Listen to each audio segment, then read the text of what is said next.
Sous les yeux de Zachary Mavungo-Mutu, derrière cette clôture bleue, le site d'une entreprise chinoise de potasse, la Luyan des Mines Congo, ou LMC.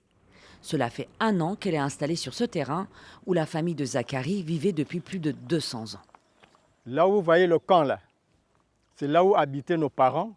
Nous habitions tous ici. Nous autres, là, nous avions grandi ici, là. Et à l'intérieur, là, étaient nos tombes.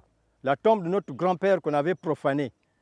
À quelques mètres de là, la forêt de Chinditsi, où les initiations des villageois se faisaient jadis. Cette forêt est sacrée. Ils sont rentrés là-dedans et ont tout désacralisé. Nous demandons qu'ils puissent nous reconnaître et nous payer les dommages causés. C'est avec l'autorisation de la République du Congo que la société LMC exploite le gisement de potasse découvert au village de Mpili. L'an dernier, le gouvernement est venu constater l'avancée des travaux et visiter le site, qui à terme, dit-il, devrait créer 2000 emplois directs et indirects pour la population locale. Concernant les communautés impactées, le ministère des Mines a assuré que toutes les procédures avaient été respectées.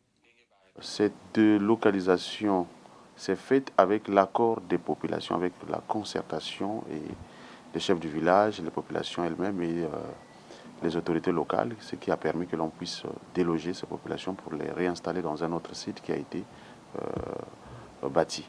À 2 kilomètres de son site, la LMC a en effet construit ce lotissement sur des terres données par l'État.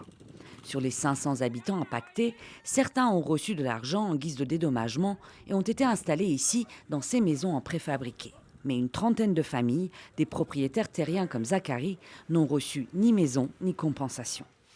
Le vieil homme a dû quitter Mpili pour un logement de fortune à Pointe-Noire dans le quartier populaire de Songolo. Il vit désormais avec le souvenir de ces 15 hectares de terre perdus. Ces photos-là, nous les gardons. C'est pour reconstituer l'histoire.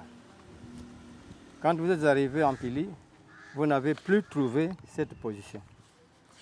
Cette photo symbolise le point de départ de la terre de Tintici. Vous voyez là, cette photo-là, c'est la tombe qui était profanée par les Chinois.